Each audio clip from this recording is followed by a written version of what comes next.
राजा जनक ने किया नरक का दर्शन। पद्म पुराण की कथा। मित्रों, रामायण काल के राजा जनक को कौन नहीं जानता। वह देवी सीता के धर्म पिता, मिथिला के नरेश तथा श्री हरि के परम भक्त थे।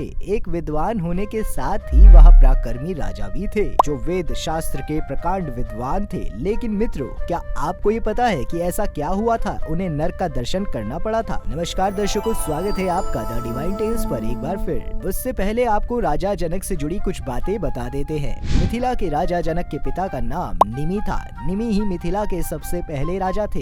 इक्ष्वाकु के पुत्र और मनु के पौत्र माने जाते हैं। राजा जनक की उत्पत्ति उनके पिता निमि के मृत शरीर से हुई थी, जिसके चलते उनको जनक कहा जाता है। वैसे राजा जनक की माता के बारे में कहीं उल्लेख नहीं मिलता है। राजा का असली नाम सिरध्वज था और उनके अनुज का नाम कुशध्वज था। कई सालों तक महाराजा जनक की कोई संतान नहीं थी। एक बार उन्होंने अपनी प्रजा को अकाल से बचाने के लिए खेतों में हल चलाया। तब उन्हें पृथ्वी के अंदर संदूक में एक सुंदर कन्या मिली, जिसका नाम सीता रखा गया। वहीं कुछ वर्षों बाद महारानी सुनैना ने एक पुत्री को जन्म दिया, जिनका नाम उर्मिला था। इसके अलावा महाराज जनक के छोटे भाई कुशध्वज की 2 पुत्रियां थी, जिनका नाम मांडवी और ऋतुकीर्ति था। बता दें कि एक बार भगवान परशुराम ने उनसे प्रसन्न होकर विश्व प्रसिद्ध शिवजी का धनुष धरोहर के रूप में दिया था, जिसे सीता माता के स्वयंवर में शर्त के तौर पर रखा गया था। उसी धनुष को उठाकर भगवान श्री राम ने माता जानकी से विवाह किया था। इसी के साथ मित्रों, अब आपको बताते हैं उनके नरक दर्शन की कथा।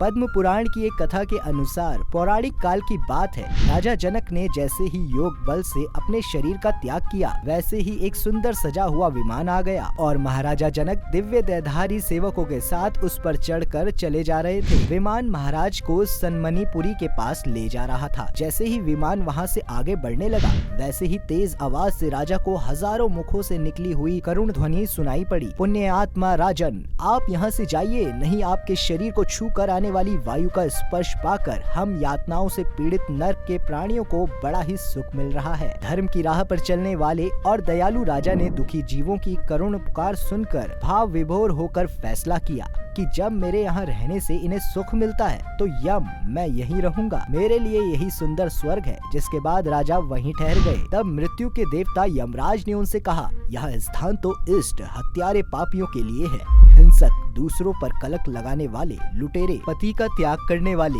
मित्रों को धोखा देने वाले, दंभी, द्वेष और हंसी उड़ाने वाले, मन वाणी शरीरों कभी भगवान का स्मरण न करने वाले जीव यहाँ आते हैं और उन्हें नरकों में डालकर मैं भयंकर यातना दिया करता हूँ। तुम तो पुण्य आत्मा हो, यहाँ से अपने प्राण दिव्य लोक में जाओ। धर्मराज की ये सब बातें सुनने के बाद राजा जनक ने कहा, मेरे शरीर से स्पर्श की हुई वायु इन्हें सुख पहुँचा रही है, तब मैं कैसे जाऊँ। आप इन्हें इस दुख से मुक्त कर दें तो मैं भी सुख पूर्वक स्वर्ग में चला जाऊंगा। जिसके बाद यमराज ने पापियों की तरफ संकेत करके कहा, ये कैसे मुक्त हो सकते हैं, इन्होंने बड़े बड़े पाप किए हैं। इस पापी ने अपने पर भरोसा करने वाली मित्र पत्नी पर बलात्कार किया था, इसीलिए इसको मैंने लौ शंकु नामक नरक में डालकर 10,000 वर्षों तक पकाया है। अब इसे पहले सुअर की तथा फिर मनुष्य की योनि प्राप्त होगी और वहाँ ये नपुंसक होगा। यह दूसरा बलपूर्वक व्यभिचार में प्रवृत्त था, 100 वर्षों तक रौरव नरक में पीड़ा भोगेगा। इस तीसरे ने पराया धन चुराकर भोगा था, इसीलिए दोनों हाथ काटकर इसे पीयूषोणित नामक नरक में डाला जाएगा। इस तरह ये सभी पापी नरक के भोगी हैं। तुम यदि इन्हें छुड़वाना चाहते हो तो अपना पुण्य अर्पण करो। एक दिन प्रातः काल शुद्ध मन से तुमने मर्यादा पुरुषोत्तम भगवान श्री रघुनाथ जी का ध्यान किया था और अक्षतमात राम नाम का उच्चारण किया था।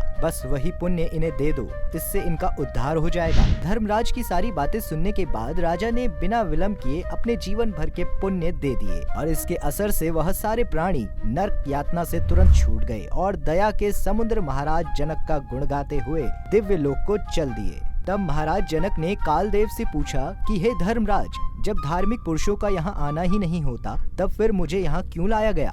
इस पर यमराज ने कहा, राजन, तुम्हारा जीवन तो पुण्यों से भरा है, किंतु एक दिन तुमने छोटा सा पाप किया था। तुमने एक दिन चरती हुई गौ माता को रोक दिया था। उसी पाप के चलते तुम्हें नरक का मुख देखना पड़ेगा। अब तुम उस पाप से मुक्त हो गए और इस पुण्य दान से तुम्हारा पुण्य और भी बढ़ गया। तुम यदि इस मार्ग में ना आते तो इन बेचारों का नरक से कैसे उद्धार होता। तुम जैसे दूसरों के दुख से दुखी होने वाले दया धाम महात्मा दुखी प्राणियों का दुख हरने में ही लगे रहते हैं। भगवान कृपा सागर हैं। पाप का फल भुगताने के बहाने इन दुखी जीवों का दुख दूर करने के लिए ही इस संयमनी मार्ग में उन्होंने तुमको यहाँ भेज दिया है। संपूर्ण वार्तालाप के बाद राजा जनक ने धर्मराज को प्रणाम करके परमधाम की ओर प्रस्थान किया। तो मित्रों, आपने देखा राजा जनक से जुड़ी कुछ अनजानी बातें और उन्हें क्यों करना पड़ा नरक का दर्शन। अगर आपको पहले से किसी बात की भी जानकारी थी तो नीचे हमें कमेंट करके जरूर बताएं। आज की इस वीडियो में बस इतना ही। हम उम्मीद करते हैं कि हमारी वीडियो के जरिए आपको कई सवालों के जवाब मिल गए होंगे। अगर ये वीडियो पसंद आई हो तो इसे लाइक और शेयर जरूर कीजिएगा। अगर आपने हमारे चैनल को सब्सक्राइब नहीं किया है तो जरूर करिए। इसके साथ ही मुझे दें इजाजत। इस वीडियो को अंत तक देखने के लिए आपका बहुत बहुत शुक्रिया।